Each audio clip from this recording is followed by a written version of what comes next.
여러분은 존 네프라는 투자자를 알고 계십니까? 사실 존 네프는 한국의 주식 투자자들에게는 그리 잘 알려지지 않은 인물입니다. 하지만 월스트리트의 펀드 매니저들을 상대로 현존하고 있는 최고의 펀드 매니저가 누구냐라는 설문조사를 할 때마다 톱5 안에 이름이 오르내릴 정도로 뛰어난 투자자입니다. 존 네프는 1964년부터 은퇴한 1995년 말까지 윈저 펀드를 운영하면서 31년간 연평균 13.7%의 높은 투자 수익률을 올린 인물입니다. 만약 1964년에 1만 달러를 S&P 500 지수에 투자했다면 1995년에 22만 3천 달러가 됐겠지만 존 네프가 운영하는 윈저 펀드에 투자했을 경우 55만 4,640달러가 되었을 정도로 그의 펀드 운영 능력은 탁월한 것이었습니다. 존 네프가 이처럼 높은 투자 수익률을 장기간 지속할 수 있었던 이유는 무엇일까요? 그것은 바로 자신의 투자 원칙을 끝까지 지켜낸 용기 때문입니다. 네프의 투자 방식을 한마디로 표현하면 가치 투자라고 할 수 있습니다. 저평가된 주식을 매입해 주가가 회복하기를 기다리는 템플턴이나 내재 가치에 비해 형편없이 평가되고 있는 주식에 집중적으로 투자하는 버핏과 비슷하죠.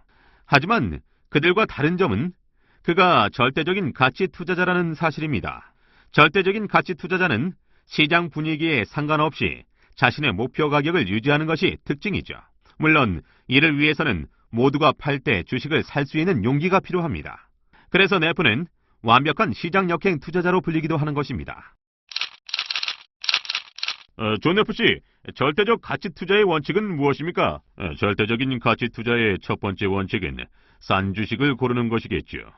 이를 위해서는 시장이 제대로 대접하지 않고 있는 저평가주를 선별해내는 능력이 절대적으로 필요합니다. 그렇다면 수많은 종목 가운데 어떻게 그런 주식을 구분해낼 수 있을까요?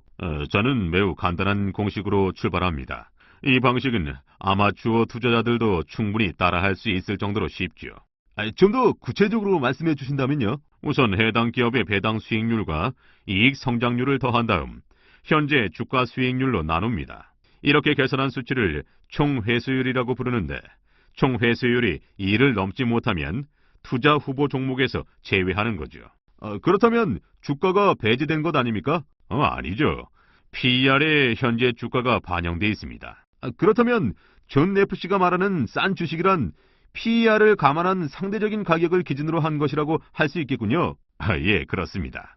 그러니까 예를 들어 이익 성장률이 한 해 30%에 달하는 A라는 기업이 있다고 가정해 봅시다. 시장에서 성장주로 각광받으면서 현재 주가가 5만 원에 이르고 PER은 30, 배당 수익률은 3%에 달한다고 할 때 A 기업의 총 회수율은 1.1이 됩니다. 반면에 한 해 이 성장률이 10%에 불과한 B라는 기업은 시장에서 소외되고 저평가돼 1만 원에 거래되고 PER은 5, 배당 수익률은 5%라고 하면 B기업의 총 회수율은 3이 되는 것입니다. 따라서 저는 A기업의 성장 잠재력이 아무리 뛰어나다 해도 주가가 떨어져서 PER이 낮아지지 않는 한 A기업의 주식을 매입하지 않는 것이죠.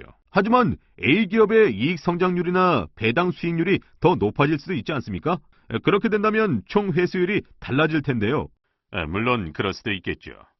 하지만 A기업의 경우 30-40%의 이익 성장률은 장기적으로 지속되기 어렵다는 점에서 경계하는 것이죠.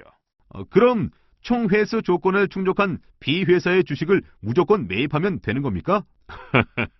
그렇지는 않습니다. 매입 대상이 되려면 최소한 연평균 7% 정도의 이익 성장률을 유지해야겠지요. 그리고 건전한 대차 대조표와 충분한 현금 흐름을 갖고 있어야 합니다. 또 해당 업종의 평균 자기 자본 이익률을 상회해야 하고 유능한 경영자가 있어야 하며 낮지만 꾸준한 성장이 지속될 것으로 예상되어야 합니다. 좋은 제품과 서비스라는 강점도 가지고 있어야 하며 시장 전망도 밝아야 매수 대상이 되는 거지요. 아니, 그렇게 까다롭게 매수 대상을 선정하면 과연 투자할 기업이 몇이나 되겠습니까? 그래서 부단한 노력이 필요한 거죠.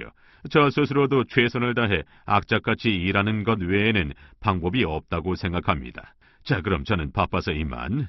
존 네프 씨, 한 말씀만 더 해주시죠. 존 네프가 이렇게 매수 대상을 찾기 위해 철저히 분석하고 자신의 투자 원칙을 절대 버리지 않는 것은 그의 아버지의 가르침 때문이라고 합니다. 그의 아버지는 항상 그에게 잘 산 물건이라야 잘 팔 수 있다고 가르치면서 물건을 살 때 지불해야 할 가격을 잘 판단하는 것이 얼마나 중요한지를 강조했다고 하니까요. 존 네프가 내셔널 시티뱅크에서 근무할 당시 투자 종목 선정을 둘러싸고 은행의 신탁위원회와 자주 마찰을 빚었다고 합니다. 최선의 투자는 잘 알려져 있지 않은 종목을 찾아내는 것이며 이는 철저한 기본 분석에 기초해야 한다는 게 네프의 지론이었고 당연히 그는 시장에서 소외된 종목의 매수를 주장한 반면 신탁위원회는 고객들이 안심할 수 있는 소위 블루칩에 집중적으로 투자할 것을 요구했으니까요. 더구나 네프가 강조하는 훌륭한 펀드 매니저의 조건 중 하나가 투자 기업에 관한 나쁜 뉴스가 나왔을 때는 신속하게 팔아야 한다는 것인데 은행에서는 신탁위원회의 매각 승인을 기다려야 했습니다. 그리고 나쁜 뉴스에 대한 책임마저 그에게로 돌아왔습니다. 네프는 자신의 펀드를 운영하며 누구보다 깊이 있는 분석을 했고 일단 결심하면 인내심을 갖고 자신의 능력을 시험했습니다. 31년간 윈저 펀드를 운영하며 거둔 놀라운 투자 수익률이 그의 원칙이 옳았음을 입증하는 것이겠죠.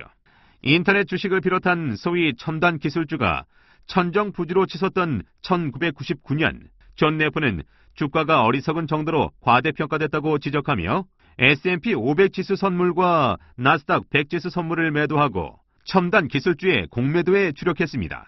네프의 기준으로 보면 도저히 더 이상 지속될 수 없는 거품이 잔뜩 낀 상태였으니까요. 결국 주식시장은 그가 예측한 대로 2000년 초부터 급락세로 돌아섰지만 사실 선물 매도와 주요 종목의 공매도는 매우 위험한 투자였습니다. 그가 이처럼 위험한 투자를 할 수 있었던 것은 단기적으로 자신의 예상이 어긋나더라도 충분히 견딜 수 있는 준비가 되어 있었기 때문입니다. 바로 투자 자산 가운데 절반 이상을 세금이 면제되는 지방채에 투자하고 있었기 때문이죠. 지금까지 살펴본 존 네프의 투자 방식은 시장과 대결하는 것이었습니다. 대다수 사람들이 매우 위험하다고 말하지만 존 네프는 다수를 따라가서는 결코 투자에 성공할 수 없다고 반박하고 있습니다. 이 단순한 사실을 모르는 분은 많지 않을 것입니다. 또 투자에 대해 공부하신 분들 중에 하이 리턴, 하이 리스크란 말을 모르는 분도 많지 않을 것입니다.